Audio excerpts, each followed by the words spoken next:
Mes chers amis golfeurs, bonjour et bienvenue pour une petite vidéo au soleil, enfin sur ma terrasse, je peux enfin en profiter. Ah c'est vrai parce que je passe mon temps à l'atelier plutôt dans l'ombre, et j'ai cette terrasse magnifique, et j'ai peu de temps pour en profiter. Donc voilà, comme promis, une vidéo sur la thématique des mythes autour de l'équipement et du matériel de golf. Alors c'est pas du tout nouveau cette notion de mythe et de mythologie, et encore une fois, je suis désolé de revenir à lui constamment, mais c'est Tom Wichon, je crois, dans les années 90, qui avait édité, c'était pas un livre, c'était un petit booklet, qui s'appelait 12 Myths That Could Wreck Your Golf Game. 12 mythes qui pourraient ruiner votre partie de golf. Années 90. Bon, ben moi qui suis un petit peu son élève, je me rends compte que 30 ans plus tard, ces mythes sont toujours là. Plus que jamais, surtout dans notre cher pays français. Donc c'est de cela dont j'ai envie de vous parler aujourd'hui. Je vais vous parler du premier mythe qui me semble le plus tenace et le plus horripilant quand je l'entends, qui est que, je l'ai entendu il y a encore pas plus tard qu'il y a 2-3 jours au téléphone, un de mes golfeurs qui était venu me voir pour un fitting et qui est reparti avec une série de fers à taille constante. Il est parti sur le terrain faire une partie, et quelqu'un n'a pas pu s'empêcher de lui dire « Mais qu'est-ce que tu es allé faire un fitting? Tu es un débutant, les fittings c'est pour les bons joueurs. » Voilà, donc ça c'est le premier mythe, qui est horrible, parce que c'est exactement l'inverse. C'est exactement l'inverse. Dans le livre, dans ce fameux livre de Tom Wichon sur les 12 mythes, il en fait partie celui-là. Mais moi je vais vous le raconter à ma façon, avec mes yeux, avec mon expérience. Mais il y a une anecdote à propos de ce mythe dans le livre de Tom, qui est la suivante. Un joueur professionnel qui fait ses 2 premières journées dans un tournoi à la Nouvelle-Orléans. Puis il repart le soir, il est certain de ne pas avoir passé le cut, et il se dépêche de prendre l'avion parce que, je crois, il y a l'anniversaire de son meilleur ami dans le Texas ou je ne sais quoi. Donc il se dépêche de prendre l'avion. Et puis arrivé à l'aéroport, boum, on l'appelle. C'est bon, vous avez passé le cut, on vous attend demain, départ à 9h30. Bon, il repart en urgence, et puis manque de bol, son sac de golf se perd dans les soutes de l'avion, donc il arrive à la Nouvelle-Orléans sans club de golf. Et il a quand même envie de jouer les 2 derniers tours du tournoi. Donc qu'est-ce qu'il fait? Il n'a qu'une option, il va au pro shop du coin, et il demande à ce qu'on lui loue, à ce qu'on lui prête un sac de golf, pour golfer moyen. Voilà. Et il va finir ces deux derniers jours, -1. Bon. Donc en fait, ce que dit Tom dans ce livre à ce sujet est tout à fait juste. Après, il faut le nuancer. Et je suis là pour ça, pour essayer de le nuancer. Mais l'histoire de dire qu'il n'y a que des très bons joueurs qui doivent faire un fitting est une aberration. Alors parlons de ces très bons joueurs et des cas que j'ai pu constater. Il y a par exemple, ça je l'ai eu assez récemment, et j'en ai fait une vidéo, le cas d'un jeune golfeur de talent, 15 ans, pour qui l'évolution de la morphologie, de tempo, de tonicité, de swing, fait que effectivement ces clubs sont désormais inadaptés. Bon, donc lui c'est sûr, il a besoin urgemment d'un fitting s'il veut continuer à progresser et s'il veut atteindre son objectif de passer professionnel le plus rapidement possible.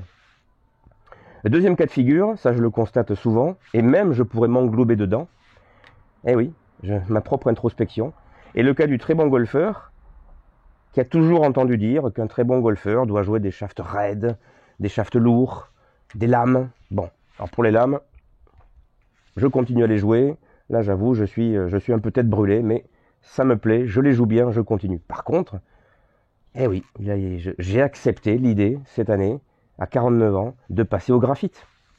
Et ça, je ferai une vidéo entière consacrée au shaft graphite. Mais ça touche un petit peu cette thématique aussi.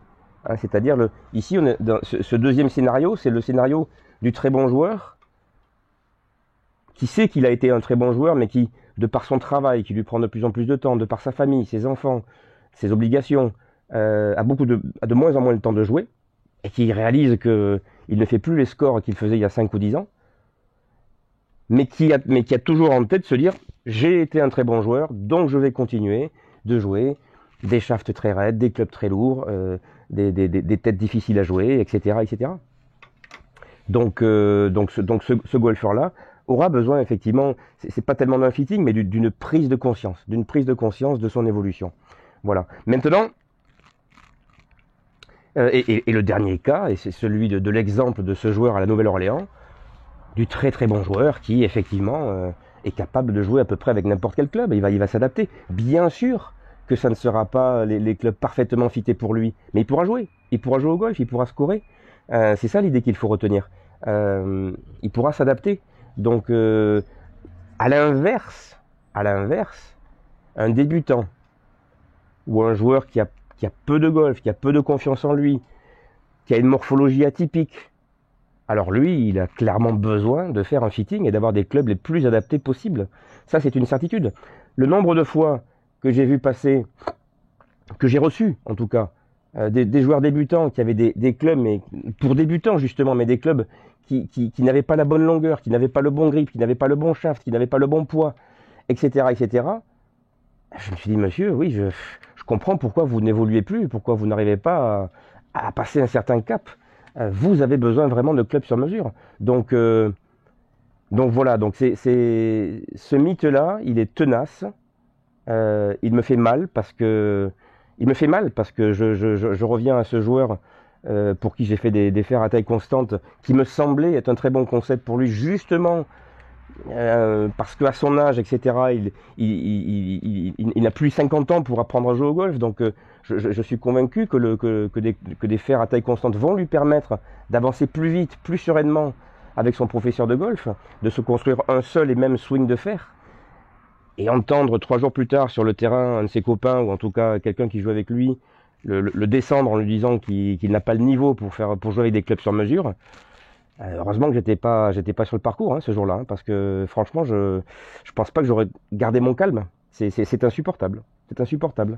Donc voilà. Donc il y aurait tant de choses à dire par rapport à ça. Mais c'est vrai que moi je le pense souvent quand je fais des fittings, j'envoie toujours un questionnaire à la personne qui m'a téléphoné, qui m'a envoyé un email. Bonjour, j'aimerais faire un fitting avec vous. Je lui envoie un questionnaire. Bon, avec plein de questions sur son passif, sur ses objectifs, sur ses points forts, sur ses points faibles, etc., etc., etc. Et quand je me rends compte que j'ai en face de moi une personne qui débute le golf et qui me parle de son équipement actuel, je me dis, bon là Arnaud, ça va être du gâteau quoi. Bah, j'ai pas honte de le dire, oui ça va être du gâteau, parce qu'il y a tout à refaire.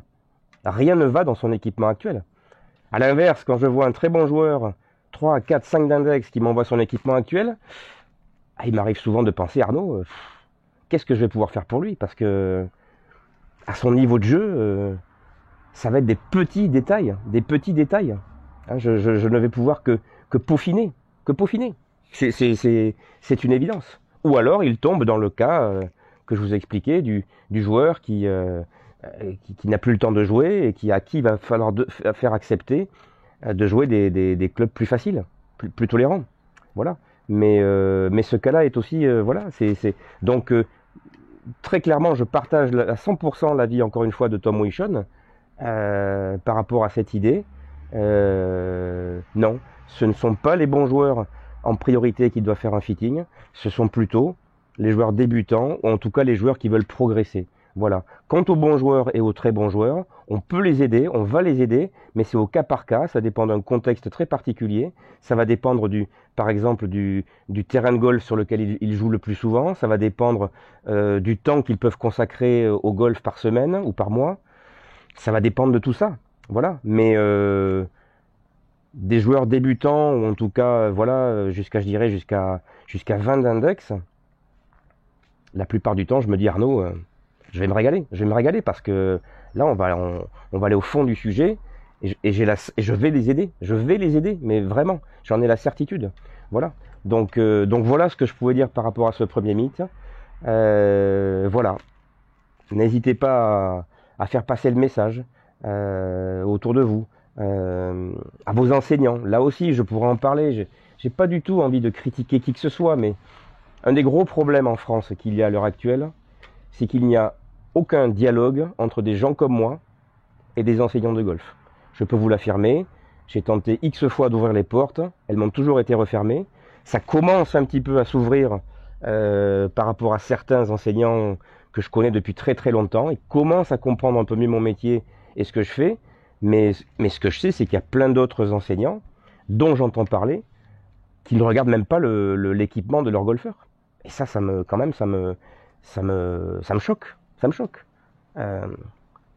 Dire à son élève, tiens, prends un fer7, boum, tape des balles, et ne même pas essayer de voir à peu près son poids, le grip, qui est si important, quel type de shaft, enfin, des choses basiques, mais c'est dommage. Je trouve ça dommage qu'il n'y ait pas en France, d'une part, qu'il n'y ait pas de dialogue entre des gens comme moi, des clubmakers, des clubfitters et des enseignants de golf. Je trouve ça dommage que la Fédération française ne cherche pas à développer plus ces partenariats-là, qui seraient tellement efficaces, tellement qui feraient gagner du temps à un nombre considérable de golfeurs. Bon, peut-être que voilà, peut-être que je vois les choses de mon côté, peut-être que j'ai tort, peut-être que je ne sais pas, mais il y a des choses qui m'échappent. Il y a des choses qui m'échappent dans la façon dont le golf dans son ensemble est perçu et traité en France. Voilà, donc si vous avez des questions sur cette thématique, n'hésitez pas à m'écrire. Le deuxième mythe, c'est une surprise. Allez, je vous le dis pas. Si cette vidéo vous a intéressé, peut-être que la seconde vous intéressera. Mais oui, il y en aura plusieurs. Je pensais faire 3 mythes, mais je pense qu'on peut aller au-delà. Hein. Très clairement, ça je vous le dis tout de suite. Donc voilà, j'attends vos questions, vos réactions. Et puis si vous pensez que ce que je dis est quand même assez vrai, surtout parlez-en autour de vous. Parce que je pense que c'est aux golfeurs aussi de se parler entre eux et d'arrêter de véhiculer ces mythes. Voilà, tout simplement. À très bientôt pour une prochaine vidéo. Merci de votre écoute. Et bon confinement.